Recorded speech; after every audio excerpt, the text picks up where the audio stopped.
ஹல்லேலூயா. தினந்தோறும் கல்வாரி தரிசனம் நிகழ்ச்சியை பல வருடங்களாக உங்களுக்காக கொடுத்துக் கொண்டிருக்கிறோம் அல்லவா? கட்டாயம் நீங்கள் தவறாமல் கேட்டுக் கொண்டிருக்கிறீர்கள் என்று நம்புகிறேன். ஆசீர்வதிக்கப்படுகிறோம் என்று தெரிவித்தவர்களுக்காக நான் ஆண்டவரை துதிக்கிறேன். நீங்கள் இதுவரைக்கும் ஒரு தடவை கூட போன் செய்யாமல் இருந்தாலோ, கடிதம் எழுதாமல் இருந்தாலோ, இமெயிலோ SMS அனுப்பாமல் இருந்தாலோ, இந்த நிகழ்ச்சியின் மூலமாக நீங்கள் எப்படி நன்மையை பெற்றுக் கொண்டீர்கள் என்ற செய்தியை எங்களுக்கு தெரியப்படுத்துங்கள். இன்னும் உற்சாகத்தோடு கூட இந்த ஊழியத்தை தொடர்வதற்கு உதவி செய்தவர்களாக இருப்பீர்கள். அது மாத்திரமின்றி இன்னும் அநேக சேனல்களிலே, அநேக நேரங்களிலே கல்வாரி தரிசனம் நிகழ்ச்சிகள் தெலுங்கு, தமிழ், ஹிந்தி, மலையாளம், பெங்காலி, ஒரியா பாஷைகளிலே ஒளிபரப்பப்படுகிறது.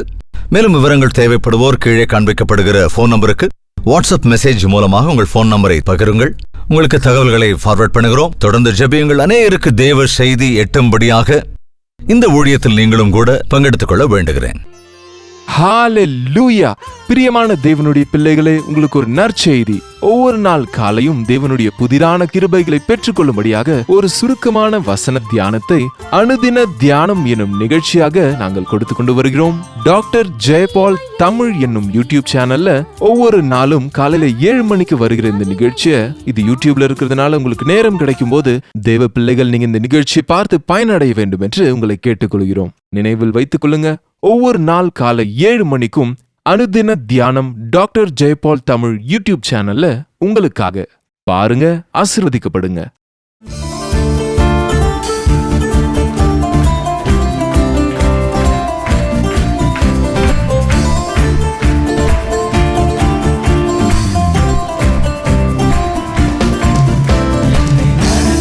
தேவன் என்னோடு இருக்க பயமே எனக்கில்லையே.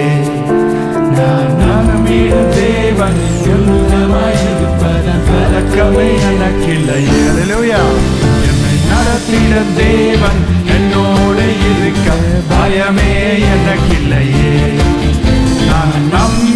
தேவன் கலக்கமே எனக்கில்லையே. ஓ பயமில்லை, பயமில்லை, பயமில்லையே. நம் சாவுண்டு பயமில்லையே. பயமில்லை, பயமில்லை, பயமில்லையே. நமக்காக யுத்தம் செய்த பயமில்லையே.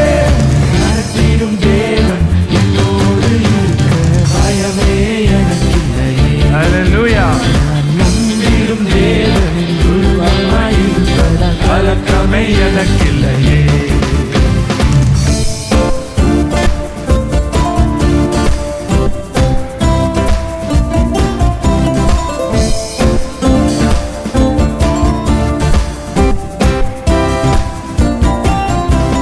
சிறு கூட்டமே நீ பயப்படாதே, கர்த்தர் என்றும் நம் துணை நிற்கிறார்.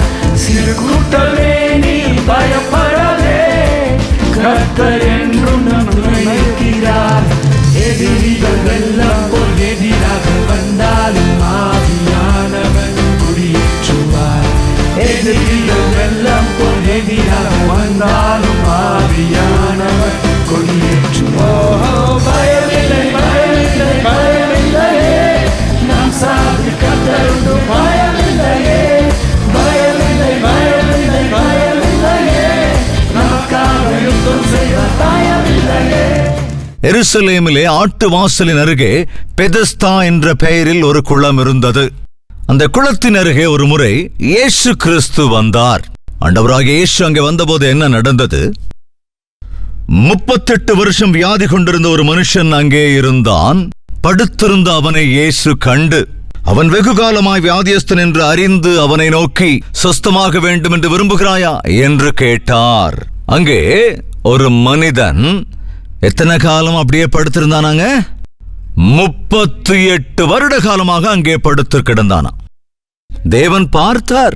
பார்த்து அவன் வெகு காலமாய் வியாதியஸ்தனாய் இருக்கிறான் என்று அறிந்து, கவனிங்க, அவன் வியாதியஸ்தன் என்று காண்பது வேற, அறிந்து கொள்வது வேற. தெரியுதானே? இந்த வித்தியாசம் உங்களுக்கு தெரியுதானே? எப்பாவது பார்த்திருக்கீங்களான்னு கேட்டா, ஆமா அங்கே பார்த்த மாதிரி இருக்கும்பாங்க. ஆனா அறிந்து கொள்வதென்றால், நீ யாரு, உன்னுடைய பேர் என்ன, உன் மனைவியோட பேர் என்ன, உனக்கு பிள்ளைங்கள் எத்தனை, வீடு எங்க இருக்கு, நீ எங்க வேலை செய்ற, இது எல்லாத்தையும் தெரிந்திருப்பதுதான் அறிந்து கொள்வது. இயேசு கிறிஸ்து நம்மை பார்க்கிற தேவன் மாத்திரமல்ல, நம்மை நன்றாய் அறிந்திருக்கிற தேவன். நம்முடைய இருதயத்தின் உள்ளந்திரியங்களை அறிந்திருக்கிறவர். நம்முடைய சிந்தையை அறிந்திருக்கிற தேவன் அவன் வெகு காலமாய் அங்கே அப்படி படுத்திருக்கிறான் என்று அறிந்து அவன் அருகிலே சென்று என்ன சொல்றாரு பாருங்க, சொஸ்தமாக வேண்டும் என்று விரும்புகிறாயா என்று கேட்டார். அதாவது ஆக்சுவலா அவனுடைய நோக்கம் தான் என்ன? எதுக்காக 38 வருஷமா இப்படியே படுத்து கிடக்கிற? இங்க வந்து சொஸ்தமாயி போற எல்லாருக்கும் ஒரு கைடா இருக்கிறதுக்காகவா, அல்லது அவங்களுக்கு ஏதாவது யோசனை சொல்றதுக்காகவா? இங்க வந்து சொஸ்தமாக விரும்பி வர்றவங்க விட்டு விட்டு போறவைகளை எடுத்து வைத்துக் கொள்வதற்காகவா? என்ன, எதற்காக நீ ஆக்சுவலா இங்க இருக்க? சொஸ்தமாகணும்னு ஆசை உனக்கு இருக்கா? மீட்டிங்க்கு வந்திருக்கீங்களே, உங்ககிட்ட இந்த கேள்வி நான் கேட்க விரும்புறேன். எதுக்காக நீங்க இந்த மீட்டிங்க்கு வந்திருக்கீங்க? சும்மாவா? ஜாலிக்காகவா? அல்லது சொன்னதுக்காக வந்தீங்களா? எதுக்காகங்க? நான் சொஸ்தமாக வேண்டும், நான் நன்மையை பெற்றுக்கொள்ள வேண்டும், ஆவிக்குரிய பிரகாரமான ஆசீர்வாதங்களை சம்பாதித்துக் கொள்ள வேண்டும், நான் ரட்சிக்கப்பட வேண்டும், நான் பரலோக ராஜ்யத்திற்கு ஆயத்தமாக வேண்டும், நான் ஆண்டவருடைய வருகைக்காக ஆயத்தமாக வேண்டும், எனக்கு இந்த பலவீனம் இருக்கிறது, இதிலிருந்து நான் விடுதலையை பெற வேண்டும், எனக்கு இந்த வியாதி இருக்கிறது, அதிலிருந்து நான் சொஸ்தமாக வேண்டும், எனக்கு இந்த பாடுகள் இருக்கிறது, இதிலிருந்து நான் மீட்கப்பட வேண்டும் என்ற ஆவலோடு மீட்டிங்குக்கு நீங்கள் வராவிட்டால் எந்த பிரயோஜனமும் இல்லைங்க. எந்த பிரயோஜனமும் இல்லை, ஒரு பிரயோஜனமும் இல்லை. எதற்காக நீ வருகிறாய்? உன் மனதில் இருக்கிற ஆவல்கள் என்ன? சொஸ்தமாக வேண்டும் என்று வந்திருக்கிறாயா? அப்போ அவன் என்ன சொல்றாங்க? அந்த வியாதியஸ்தன், ஆண்டவரே, தண்ணீர் கலக்கப்படும் போது என்னை குளத்தில் கொண்டு போய் விடுகிறதற்கு ஒருவரும் இல்லை, நான் போகிறதற்குள்ளே வேறொருவன் எனக்கு முந்தி இறங்கி விடுகிறான் என்றான். ஆண்டவரே, ஐயா, எனக்கு யாரும் இல்லைங்க. அந்த தண்ணீர் கலக்கப்படும் போது என்ன அந்த குளத்துக்குள்ள கொண்டு போய் விடுறதுக்கு எனக்கு ஒருவரும் இல்லைங்க. வேற யாராவது எனக்கு முந்தி அதுக்குள்ள இறங்கிடுறாங்க. இப்படி எத்தனை காலம் அங்க இருக்கிறான்னாங்க? 38 வருட காலம். அப்படின்னா கரைக்க போயிட முடியுமா? என்ன ஒருத்தரும் பேச மாட்டேங்கிறீங்க. அசையவே முடியாதவங்களா இருந்தா கூட கோட்டையம் 38 வருஷம் நகர்ந்து நகர்ந்து போய் சேர்ந்திருக்க முடியாதா? முடியாதா? முடியும். ஆனா மனசு இல்ல. போயிருந்திருக்கலாம். நிறைய பேர் அப்படித்தான். இன்னைக்கு நிறைய சாக்கு போக்கு சொல்லிட்டே இருப்போம். ஏயா நீ இன்னும் மனம் திரும்பல? ஏயா இன்னும் ஆண்டவரை ஏற்றுக்கொள்ளலன்னா எங்க பாஸ்டர் சரியில்லை அப்படிங்குவாங்க சில பேர். பாஸ்டர் சரியில்லைன்னா உனக்குன்னே கவலை. ஏயா நீ ஆண்டவரை நம்பல அப்படின்னு கேட்டா ஆண்டவரை நம்பினவங்க யாரும் சரியே இல்லை. என்னது? யாருமே சரியில்லைன்னு சொல்றல, அப்ப நான் சரியான கிறிஸ்தவனா இருப்பேன் அப்படின்னு நீ ஏன் நினைக்க கூடாது? எல்லாருக்குள்ளயும் ஏதோ குறை இருக்குன்னு சொல்றல, நான் குறைவற்றவனாக இருப்பேன் அப்படின்னு ஏன் நினைக்க கூடாது? நிறைய பேருக்கு இந்த நாட்கள்ல தப்பு பண்றவங்க எத்தனையோ பேர் இருக்காங்க. தப்ப சுட்டி காட்டுறவங்களுக்கு தங்களுடைய தப்பே தெரியாது. தங்களுடைய முதுகுல மூட்டை கணக்கா அழுக்க வச்சுக்கிட்டு அடுத்தவங்க முதுக பாக்குறது, அடுத்தவனுக்கு குத்தம் சொல்றது. அதாவது அடுத்தவங்க செய்யற தப்ப பிடிச்சுக்குவோம். நான் அவர்கள் பேச்சுக்கு செவி சாய்க்கிறேன், அவர்கள் ஒன்றுக்கு உதவாதவைகளை பேசுகிறார்கள். தான் செய்த தவறுக்காக பேச்சுகளுக்காக வருத்தப்படுகிறவன் ஒருவனும் இல்லை.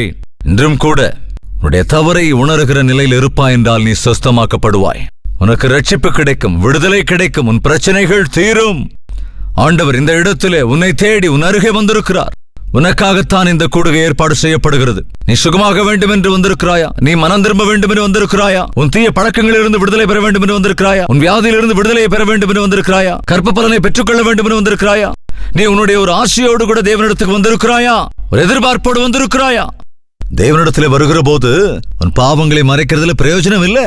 அதே போல இருதயத்தின் நிலையை மறைத்து வைப்பதில் பிரயோஜனம் இல்லை. அவருக்கு முன்னால நிக்கணும். இதுதான் என் நிலை ஆண்டவரே, இதுதான் என் பலவீனம் ஆண்டவரே, இதுதான் என் குற்றம் ஆண்டவரே, இதுதான் என்னுடைய ரகசிய வாழ்க்கை ஆண்டவரே என்று சொல்லும் போதுதான் உனக்கு விடுதலை. எனக்கு யாரும் இல்லைங்க, யாருமே இல்லைங்க. இந்த வார்த்தை எனக்கு எத்தனையோ பேர் சொல்லிக்கிட்டு இருக்காங்க. எனக்கு யாரும் இல்லை. இந்த உலகத்தின் ஆஸ்தி அந்தஸ்து நமக்கு திருப்தி கொடுக்காதுங்க. ஆஸ்தி அதிகமாகும் போது சாப்பிடுறவங்க அதிகமாயிடுவாங்க. நீங்க பணத்தை சேமிச்சு மறைச்சு வச்சு பிள்ளைங்க கொடுக்கலாம் நினைச்சீங்கன்னா சீக்கிரமா உள்ளத்தை உடைச்சிருவாங்க. ஜாக்கிரதை. இந்த ஒரு தாயார் இப்படி சொன்னாங்களா, என்னுடைய ஆஸ்தியெல்லாம் நான் செத்ததுக்கு அப்புறம் உனக்கு தான் எழுதி வச்சிட்டேன். நாங்களா எழுதி வச்சிட்டியா?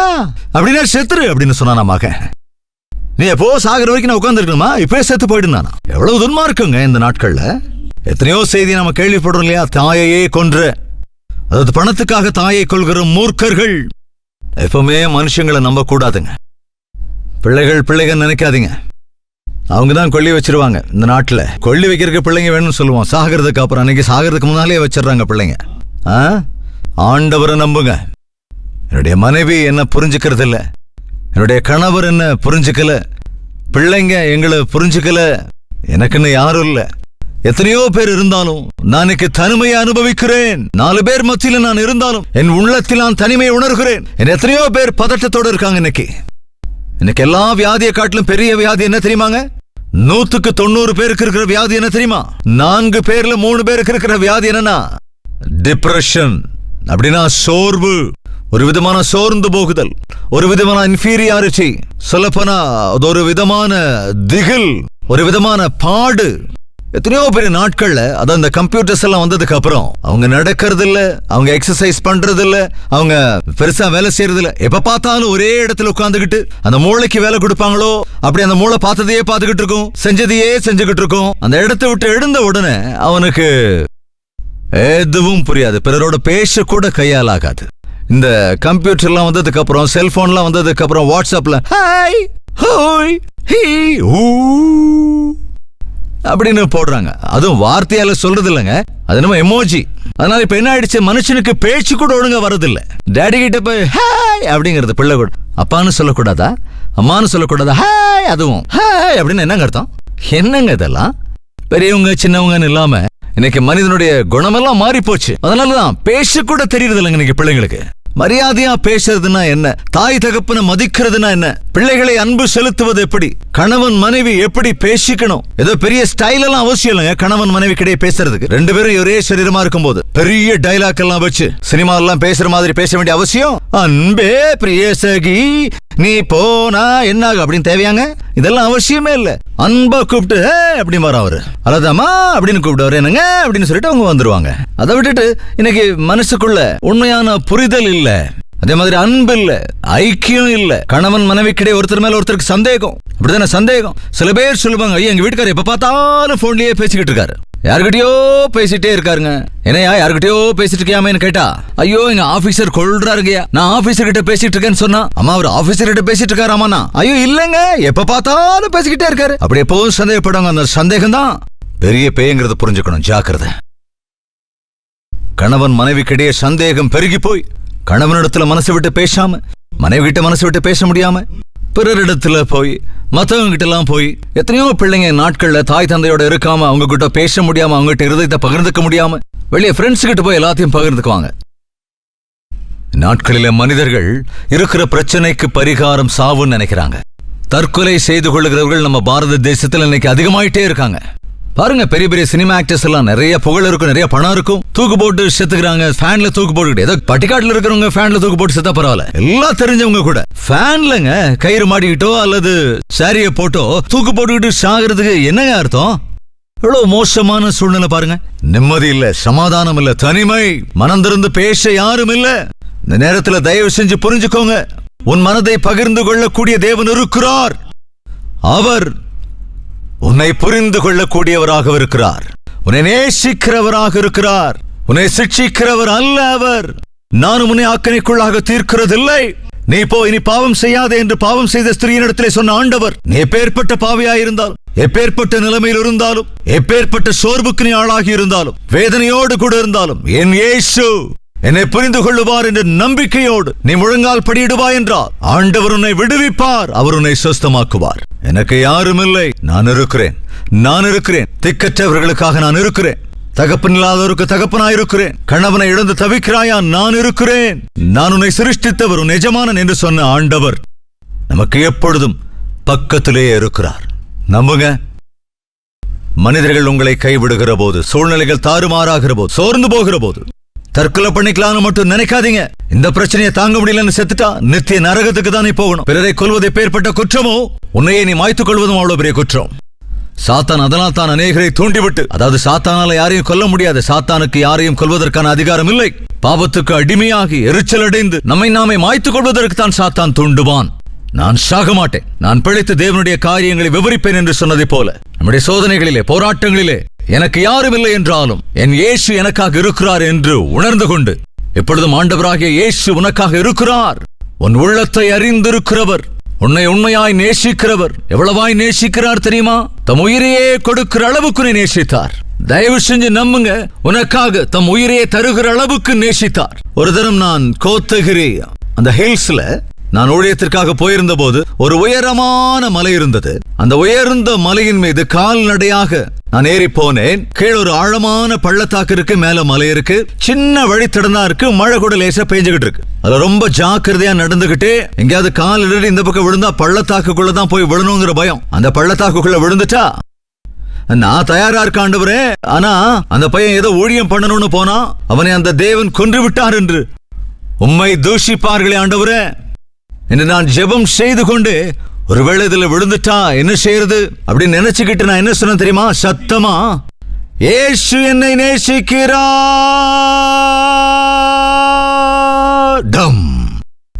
அப்படின்னு சொல்லிட்டே செத்து போயிருவேன். அட்லீஸ்ட் கேட்கிறவங்க எல்லாரும் இயேசு கிறிஸ்து இன்னும் அவரை அவ்வளவாய் நேசிக்கிறாராம். உண்மையாங்க. ஒரு காலத்துல இயேசு கிறிஸ்துவை குறித்து யாராவது பேசினா நான் ஏளனம் செஞ்சிருக்கேன். இயேசு கிறிஸ்து உனக்காக சிலுவையில் மரித்தார் அப்படின்னு சொன்னா நானும் என் ஃப்ரெண்டும் பக்கத்துல உட்காந்து கிள்ளிக்கிட்டு, என்னடா காசு வாங்கினதுக்கு இந்த அளவுக்கு கூவிட்டு இருக்காரு? இயேசு கிறிஸ்து எப்போ சிலுவையில் மரிச்சிட்டாரு, நாம இப்ப பாவம் பண்ண நம்ம பாவங்களுக்காக இயேசு சிலுவையில் மரிச்சாருங்கிறாரு பாஸ்டர் அப்படின்னு ஏளனம் செஞ்சிருக்கேன். ஆனால் என் வாழ்க்கையில் ஒரு நாள் வந்தது.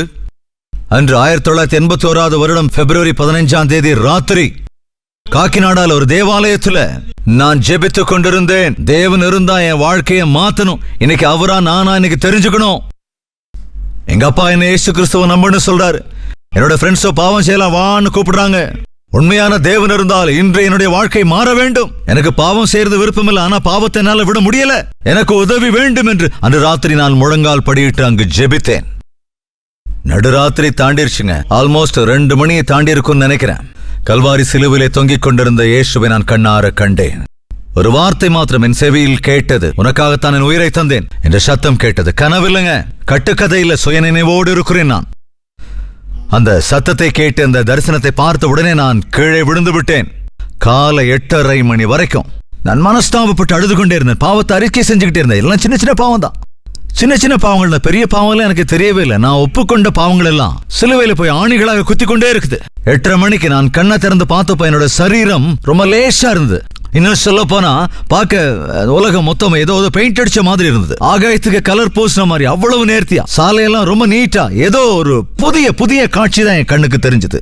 அன்றிலிருந்து இன்று வரைக்கும் நான் நம்புகிறேன், இயேசு கிறிஸ்து இந்த உலகத்துல யாரும் இல்லைன்னா கூட இந்த ஒன்றுக்கு உதவாத ஒரு ஜெயபால் மட்டும் இருந்தாலும் அந்த ஒரு ஜெயபாலுக்காகவே இந்த உலகத்தில் வந்து தம்முடைய உயிரை கொடுத்திருந்திருப்பார் என்று நான் நம்புகிறேன். எனவே கிரயம் செலுத்தி நான் கொல்லப்பட்டவன் என்பதால் என்னை நான் என்னுடைய 18வது வயதிலேயே என்னுடைய சரீரத்தை, என்னுடைய தாளந்துகளை, என்னுடைய எல்லாவற்றையும் தேவனுக்கு அர்ப்பணித்து விட்டேன். இத்தனை காலம் இந்த வயது வரைக்கும் கூட அவருக்காக மாத்திரமே வாழ்ந்து கொண்டிருக்கிறேன். கல்வாரி என்றால் அதனால் தான் எனக்கு அவ்வளவு ஆசை. என் இருதயத்தை நொறுக்கின காட்சி அது, என்னுடைய வாழ்க்கையை மாற்றின தரிசனம் அது. அன்று முதல் இன்று வரைக்கும் ஆண்டவருக்காக வாழ்கிற கிருபை அருளி செய்திருக்கிறார். அப்படி தனிப்பட்ட அனுபவம் உங்களுக்கு இருக்கிறதா? தேவனை முகமுகமாக சந்தித்த சமயம் இருக்கிறதா? தேவன் உன் இருதயத்தை மாற்றினார் என்கிற அனுபவம் இருக்கிறதா? ரட்சிப்பின் சந்தோஷம் உண்டா? கர்த்தர் நல்லவர் என்பதை ருசித்து பாருங்கள். நான் சொல்வதால் அல்ல, உங்களுக்காக நீங்கள் சென்று உண்மையாய் உங்கள் அறைக்கதவை பூட்டி ஜெபியுங்கள். அந்தரங்கத்திலே உங்கள் ஜெபத்தை கேட்கிற தேவன் உங்களுக்கு பதில் தருவார், வெளியரங்கமாய் தருவார். உன்னை அன்பு கூறுகிற ஆண்டவர் இருக்கிறார். உனக்காக தம் உயிரையே தந்த ஆண்டவர் இருக்கிறார். உன்னுடைய பிரச்சனைகள் எல்லாவற்றிலும் உன்னை விடுவிக்கக்கூடிய ஆண்டவர் இருக்கிறார் என்று நம்புங்கள். எனக்கு யாருமே இல்லை என்று சொல்லுகிற போது நான் இருக்கிறேன். நீ இந்த தண்ணீருக்குள் இறங்க வேண்டிய வேலை, இந்த முயற்சி அல்லது இந்த மத ஆச்சாரங்களை எல்லாம் கடைபிடிக்க வேண்டிய அவசியம் இல்லை. நீ எழுந்து உன் படுக்கை எடுத்துக்கொண்டு நட என்று இயேசு சொன்னார். அவ்வளவுதான். 38 ஆண்டுகளாக படுத்து கிடக்கிறவன், பெட் சோர்ஸ் கூட வந்திருந்திருக்கும், சரீரமெல்லாம் புண்களால் அழுகி போயிருக்கும். நல்லா கவனிங்க. ஆனால் ஆண்டவருடைய வார்த்தையில் வல்லமை உள்ளது. ஒரு வார்த்தை போதும். தேவன் பேசினால் அந்த ஒரு வார்த்தை போதும். எழுந்து நட என்று சொன்ன உடனே அந்த மனுஷன் சொஸ்தமாகி தன் படுக்கை எடுத்துக்கொண்டு நடந்து போனான். எவ்வளவு பெரிய அற்புதம். டாக்டர்ஸ் கிட்ட போய் என்னென்னவோ ஸ்கேன் எல்லாம் எடுத்து, எத்தனையோ ஆபரேஷன் எல்லாம் பண்ணி, ஏதேதோ ட்ரீட்மெண்ட் எல்லாம் எடுத்தாலும் கிடைக்காத சுகம் ஒரு வார்த்தையில் கிடைத்தது. உன்னை நீயே மாற்றிக்கொள்ள வேண்டும் என்று என்னென்னவோ கஷ்டமெல்லாம் பட்டு உன்னை நீ சரியாக்கிக் கொள்ள வேண்டும் என்று அநேகமான முயற்சியெல்லாம் மேற்கொண்டு அதெல்லாம் வீணான போது ஒரு வார்த்தை போதும். உன் வாழ்க்கையில மறுபடியும் அந்த சாராய பாட்டில தொட மாட்ட, கட்டாயம் தொட மாட்ட. மறுபடியும் அந்த விபச்சாரியின் இடத்துல வாழ்க்கையில போகவே மாட்ட, அந்த பக்கம் திரும்ப கூட மாட்ட. நீ அதாவது உன்னுடைய வாழ்க்கையில உனக்கு இருந்த பழைய பாவ இருதயத்தை எடுத்து போட்டுவிட்டு அவர் புதிய இருதயத்தை புதிய ஆவியை அருளுவேன் என்றார். அதுதான் இயேசு கிறிஸ்துவின் மீது நாம் வைக்கிற நம்பிக்கை, உண்மையான பக்தி. கவனிங்க, இந்த மனிதன் உடனடியாக எழுந்தான், நடந்து போனான். அற்புதங்களை செய்கிற தேவன். இந்த வேளையிலும் நீங்கள் நம்பினால் வாழ்க்கையில பெரிய பிரச்சனையாக இருக்கிற சிக்கல்கள், வருடக்கணக்காக இருக்கிற பிரச்சனைகள் தீர்க்கப்படும். யோவான் 5வது அதிகாரம் 14வது வசனத்தில் வாசிக்கிற போது, அதற்கு பின்பு இயேசு அவனை தேவாலயத்திலே கண்டு, இதோ நீ சொஸ்தமானாய், அதிக கேடானதொன்று உனக்கு வராதபடி இனி பாவம் செய்யாதே என்றார். அதுக்கப்புறம் அவனை எங்க பார்த்தாராங்க? தேவாலயத்திலே பார்த்தார். சுகத்தை பெற்றுக்கொண்டவர்கள் எங்கெங்க போகணும்? தேவாலயத்திற்கு செல்ல வேண்டும். பாஸ்டர்ஸ் நிறைய பேர் ரொம்ப அலட்சியம் பண்றீங்க. கவனிங்க, இந்த பகுதியில் இருக்கிற சபைகள் எல்லாவற்றிலும் இந்த கூட்டத்திற்கு பிறகு புதியவர்கள் அல்லது பாதியிலே பின்னிட்டு போயிருக்கிறவர்கள் திரும்ப அவரவர் சபைக்கு போக வேண்டும் என்றும் சபை வளர்ச்சி அடைய வேண்டும் என்று நான் ஜெபிக்கிறேன். போற இடத்திலெல்லாம் சபையை ஸ்தாபிக்கணுங்கிற எண்ணம் எனக்கு இல்லை. 45 வருடங்களுக்கு மேலாக ஊழியம் செய்கிறேன். ஓரிரு சபைகள், என் பிள்ளைகளுடைய சபைகளை தவிர ஊரூரா அந்த சபையில இந்த சபையில இருக்கிறவங்க எல்லாத்தையும் வரவழைச்சு டெலிவிஷன் இருக்கிறதுனால புகழ் அடையணும்னு எனக்கு இவ்வளவு சர்ச் மெம்பர்ஸ் இருக்கிறாங்க அப்படின்னு சொல்றதுக்கோ தம்பட்டம் அடிச்சுக்கிறதுக்கோ எனக்கு உணர்வு இல்லை. அப்படிப்பட்ட நிலைமையும் இல்லை. தேவன் எனக்கு கொடுத்திருக்கிற சபையில் நான் உண்மையாய் ஊழியம் செய்தால் போதும் என்று நினைக்கிறவன் நான். இந்த கூட்டங்களை நீங்க சுகத்தை பெற்றுக்கொண்டாலோ அல்லது ரட்சிக்கப்பட்டாலோ உங்க ஊர்ல இருக்கிற சபைக்கு தான் நீங்க போகணும், தேவாலயத்துக்கு தான் போகணும். நீங்க புதியவர்களான உங்களுக்கு பக்கத்தில் இருக்கிற சபைகளுக்கு சென்று ஆவிக்குரிய வகையில பலப்படணும். அதை விட்டுட்டு சுகத்தை பெற்றுக்கொண்டு மறுபடியும் எங்கெங்கயோ போறது கூடாது. மறுபடியும் வீட்டுக்கு போய் சினிமா எல்லாம் பார்க்க கூடாது. திரும்ப திரும்ப அந்த பாவங்களை செய்யவே கூடாது. இதோ நீ சொஸ்தமானா, இன்னும் அதிக கேடானதொன்று உனக்கு உண்டாகாதபடிக்கு இனி நீ பாவம் செய்யாதே. மறுபடியும் பாவம் செய்யாதீங்க. ஆண்டவரிடத்துல மன்னிப்பு பெற்றதுக்கு அப்புறம் மறுபடியும் பாவம் பண்ணாதீங்க. மறுபடியும் வியாதிகளுக்கு ஆளாயிராதீங்க. உங்க இருதயத்தை ஆண்டவருக்கு சமர்ப்பிங்க. தேவாலயத்துக்கு செல்லுங்க. தேவனுடைய வார்த்தையை தியானிங்க. முழங்காலில் நின்று ஜெபிங்க. வாழ்க்கை ஆண்டவருக்கு முழுமையா அர்ப்பணிங்க. இனியும் அதிக கேடானதொன்று உனக்கு வராதபடி இனி நீ பாவம் செய்யாதே. கிறிஸ்தவன் பாவம் செய்ய மாட்டாங்க. இயேசு கிறிஸ்துவை நம்புகிறவர்கள் பாவம் செய்ய மாட்டாங்க. ஒருவன் கிறிஸ்துவுக்குள்ளாக இருப்பான் என்றால் அவனுக்குள் பாவம் இருக்காது. கவனிங்க, இந்த மண்ணான சரீரத்தில் நாம் இருக்கிற வரைக்கும், இந்த சாத்தானின் அதிகாரத்தில் உள்ள உலகத்தில் நாம் இருக்கிற வரைக்கும் அனுதினமும் அநேக சோதனைகள் நமக்கு வரும் என்பதனால் நீ கவனமாக இல்லாவிட்டால், இடைவிடாமல் ஜெபத்தில் நீ தரித்துராவிட்டால், இருதயத்தில் தேவ வார்த்தையால் நிரப்பாவிட்டால் பாவத்தில் விழுவதற்கான வாய்ப்பு உண்டு. பாவத்தில் இடறுவதற்கான வாய்ப்பு உண்டு. அதனால் தான் பயத்தோடு கவனத்தோடு ரட்சிப்பை காத்துக்கொள்ள வேண்டும். தேவனுடைய வார்த்தை அதைத்தான் சொல்லுகிறது. ஒரு கிறிஸ்தவன் தவறுதெல்லாம் சேர்த்துக்குள்ள, அதாவது பாவத்தில் விழுவானே தவிர அதற்குள்ள இருப்பது அல்லது அதிலே சந்தோஷப்பட முடியாது. தாவீதும் கூட பாவத்திலே விழுந்தான். ஆனா அதுக்கப்புறம் சந்தோஷம் இல்ல, மனதில நிம்மதி இல்ல, எலும்புகள்ல கூட சந்தோஷம் இல்ல. தன் பாவத்தை அறிக்கை செய்து விட்டு விலகுகிற வரைக்கும் அவனுக்குள்ள நிம்மதி இல்ல. 51ஆம் சங்கீதத்தை வாசி பாருங்க. ஆண்டவரே என்ன கழுவுங்க, ஈசோப்பினால் என்னை சுத்திகரித்து என் பாவம் போகும்படி என்ன கழுவுங்க. உமது சமூகத்தை விட்டு என்னை தள்ளாமலும் உமது பரிசுத்த ஆவியை என்னிடத்திலிருந்து எடுத்துக்கொள்ளாமலும் வரும். உம்முடைய ஆவினால் என்னை தாங்கும் என்று மன்றாடி தேவனிடத்திலிருந்து அந்த மன்னிப்பை பெற்றுக்கொண்டான். அன்பு சகோதர சகோதரிகளே, பாவத்தில் விழுந்துட்டோம், தப்பு பண்ணிட்டோம்னு அந்த தப்பிலே தொடராதீங்க. திரும்ப திரும்ப மன்னிக்கிற தேவன் இருக்கிறார். அவருடைய மன்னிப்புக்கு எல்லை இல்லை. அவர் உன்னை நேசிக்கிறவர், உனக்காய் தம் உயிரையே தந்தவர், உன்னுடைய சிச்சைகள் எல்லாம் சுமந்தவர். நம்முடைய பாவங்களை நாம் அறிக்கையிட்டால் பாவங்களை நமக்கு மன்னித்து எல்லா அநியாயத்தையும் நீக்கி நம்மை சுத்திகரிப்பதற்கு அவர் உண்மையும் நீதியும் உள்ளவராயிருக்கிறார் என்று தேவனுடைய வார்த்தை சொல்லுகிறது. இந்த வேளையிலும் கூட வருடக்கணக்காக மனம் திரும்பாமல் இருக்கிற நபராயிருப்பாய் என்றால் உன்னைத்தான் தேவன் பார்க்கிறார். சுஸ்தமாக விரும்புகிறாயா? விடுதலை பெற விரும்புகிறாயா? ரட்சிப்பை பெற்றுக்கொள்ள விரும்புகிறாயா? சமாதானத்தை பெற்றுக்கொள்ள விரும்புகிறாயா? என்னுடைய ராஜ்யத்தின் வாரிசாக ஆக வேண்டும் என்று விரும்புகிறாயா என்று ஆண்டவர் உன்னை பார்த்து கேட்கிறார். ஆமா ஆண்டவரே, எனக்கு யாரும் இல்லை, நீர் இருந்தால் போதும், எனக்கு யாரும் இல்லை, நீங்க உதவி செய்ய ஆண்டவரே என்று நீ கேட்டால் ஒரே வார்த்தை, இப்பொழுதும் தேவன் அந்த அற்புதத்தை நிகழ்த்துவார். தயவு செய்து எழுந்து நிற்கலாம். ஜெபிக்கிற வேளையிலே நீங்கள் உங்கள் வாயை திறந்து உங்களுடைய பிரச்சனைகள், உங்களுடைய பாடுகள், உங்கள் மனதில் உள்ள வேதனைகள், சரீர வியாதிகள், பொருளாதார பிரச்சனைகள், உங்களுடைய தனிமை, உங்களின் சோர்வு, உங்கள் பாரம் எதுவோ அதை தேவனிடத்திலே சொல்லுங்கள். தேவன் வானத்திலிருந்து பார்த்து உன்னை கவனிக்கிறவராயிருக்கிறார். உன் விண்ணப்பத்தை கேட்க தயாராயிருக்கிறார். உனக்கு பதில் தர அவர் விரும்புகின்றார். ஜெபிக்கலாமா? பரிசுத்தமும் அன்பும் நிறைந்த பிதாவே, தங்கள் கைகளை உயர்த்திருக்கிற உடைய பிள்ளைகளை பாருங்க ராஜா. அவர்கள் உள்ளத்தில் இருக்கிற கலக்கத்தை கவனிங்க. அவர்கள் மனவேதனையை கண்ணோக்கி பாருங்க. அவர்களின் ஆசையை பாருங்க. இருதயத்தின் வாஞ்சைகளை தீர்க்கிறவரே, ஒரு அற்புதத்தை இந்த வேளையில் செய்ய வேண்டும் என்று உன்னை சுகமாக்குகிற கர்த்தர் நானே என்று சொன்ன வார்த்தை அப்படியே இங்கு நிறைவேற கிருபை அருளுங்க ராஜா. ஒவ்வொரு வியாதியையும் நசரேயனாகிய இயேசுவின் நாமத்திலே சுஸ்தமாக்குகிறோம் ஆண்டவரே. எல்லா பாவ கட்டுக்களிலும் இருக்கிறவர்களை நசரேயனாகிய இயேசுவின் நாமத்திலே விடுவிக்கும்படி ஜெபிக்கிறோம். பலவிதமான பிரச்சனைகளில் இருக்கிறவர்களை ஆண்டவராகிய இயேசுவின் நாமத்திலே தீர்வு தரும்படி ஜெபிக்கிறோம் ஆண்டவரே. இன்னும் யாரெல்லாம் பாவத்துக்கு அடிமைகளாக இருக்கிறார்களோ, சாத்தானுக்குள் இருக்கிறவர்களாக இருக்கிறார்களோ, அப்பேற்பட்டவர்களை நசரேயனாகிய இயேசுவின் நாமத்திலே விடுதலை செய்யும்படி ஜெபிக்கிறோம். இந்த வேளையிலே விடுதலை, இந்த நேரத்திலே சுகத்தையும், இந்த வேளையில் சந்தோஷத்தையும் ஆண்டவரே, எங்கள் படுக்கை எடுத்துக்கொண்டு இத்தனை காலம் எங்களை படுக்க வைத்துக் கொண்டு பாரத்தை சுமத்திக் கொண்டிருந்த படுக்கையை நாங்கள் எடுத்துக்கொண்டு போகும்படியாய், நாங்கள் ஆர்ப்பரித்து எங்கள் வீடுகளுக்கு சென்றடையும்படியாய் ஆண்டவரே நீர் கிருபை அருள வேண்டும் என்று நாங்கள் ஜெபிக்கிறோம். பரிசுத்த ஆவியானவர் கிரியைகளை செய்வீராக. இயேசு கிறிஸ்துவின் நாமத்தில் வேண்டிக் கொள்கிறோம் பிதாவே. ஆமென், ஆமென், ஆமென்.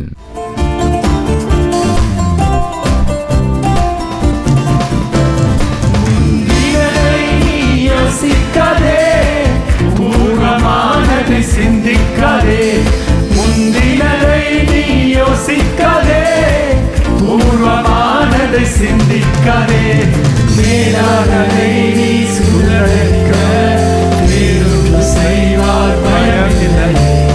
மேலானதை நீ சுழற்க வேறொன்று செய்வார் பயமில்லை. ஓஹோ பயமில்லை, பயமில்லை, பயமில்லையே, நம் சார்ந்து கத்தருண்டு பயமில்லையே, பயமில்லை, பயமில்லை, பயமில்லையே, நமக்காக யுத்தம் செய்வார் பயமில்லையே.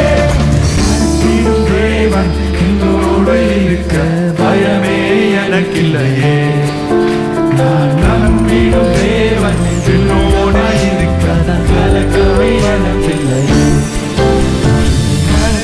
தேவன் என்னோடு இருக்க பயமே எனக்கில்லையே, நான் நம்பிடும் தேவன் துருகமாயிருப்பதால் கலக்கமே எனக்கில்லையே. நீங்கள் கேட்ட செய்தி உங்களுக்கு ஆசீர்வாதமாக இருந்திருக்கும் என்றால் அந்த விஷயத்தை இதோ ஸ்கிரீனில் காண்பிக்கப்படுகிற போன் நம்பருக்கு அழைத்து தெரியப்படுத்துங்கள். இன்னும் ஜெப விண்ணப்பங்களும் பாரங்களும் பிரைஸ் ரிப்போர்ட்ஸ் இருந்தால் போன் மூலமாக தெரியப்படுத்தலாம் அல்லது வாட்ஸ்அப் மூலமாக தெரியப்படுத்துங்கள்.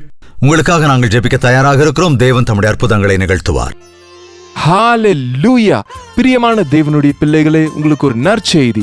ஒவ்வொரு நாள் காலையும் தேவனுடைய புதிரான கிருபைகளை பெற்றுக்கொள்ளும்படியாக ஒரு சுருக்கமான வசன தியானத்தை அனுதின தியானம் என்னும் நிகழ்ச்சியாக நாங்கள் கொடுத்து கொண்டு வருகிறோம். டாக்டர் ஜெயபால் தமிழ் என்னும் யூடியூப் சேனல்ல ஒவ்வொரு நாளும் காலையில 7 மணிக்கு வருகிற இந்த நிகழ்ச்சியை, இது யூடியூப்ல இருக்கிறதுனால உங்களுக்கு நேரம் கிடைக்கும் போது தேவ பிள்ளைகள் நீங்க இந்த நிகழ்ச்சியை பார்த்து பயனடைய வேண்டும் என்று உங்களை கேட்டுக்கொள்கிறோம். நினைவில் வைத்துக் கொள்ளுங்க, ஒவ்வொரு நாள் காலை 7 மணிக்கும் அனுதின தியானம் டாக்டர் ஜெயபால் தமிழ் யூடியூப் சேனல்ல உங்களுக்காக பாருங்க, ஆசீர்வதிக்கப்படுங்க.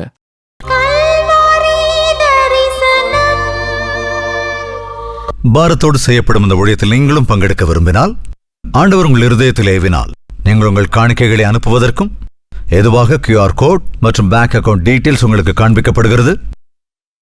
இதை குறித்து மேலும் விவரங்கள் தேவை என்றால் 8938801234 என்ற எண்ணிற்கு நீங்கள் அழைக்கலாம். நிகழ்ச்சியின் மூலமாக ஆவிக்குரிய நன்மைகளை ஒருவேளை பெற்றிருந்தால், பொருளாதார ரீதியாய் உதவி செய்ய வேண்டிய கடமை உங்களுக்கு இருக்கிறது என்று நாங்கள் சொல்ல வேண்டிய அவசியமில்லை அல்லவா? எனவே அநேகருக்கு இந்த கடைசி நாட்களில் சுவிசேஷத்தை அறிவிக்க வேண்டும் என்று முயற்சிக்கிற இந்த ஊழியத்தில் நீங்களும் பங்கெடுத்துக் கொண்டு ஆண்டவர் எங்களுக்கு கொடுத்த ஆசீர்வாதத்தை நீங்களும் பெற்றுக்கொள்ளுங்கள். கூகுள் பே, போன்பே மூலமாகவோ கூட உங்கள் காணிக்கைகளை அனுப்பி நீங்கள் பங்கெடுத்துக் கொள்ளலாம். தொடர்ந்து தேவன் உங்களை எப்படியெல்லாம் ஆசீர்வதிக்கிறார் என்ற விஷயத்தையும் தெரியப்படுத்துங்கள். தேவனுக்கு சித்தமானால் மறுபடியும் சந்திக்கலாம். அதுவரைக்கும் தேவனுடைய மகா கிருபை உங்களுக்கு துணை இருப்பதாக. உங்கள் தேவைகள் எல்லாவற்றையும் நீங்கள் எழுத வேண்டிய முகவரி ஜெயபால் ஃபவுண்டேஷன்ஸ், இலக்கம் 29, new colony road, Velachery, Chennai 6042.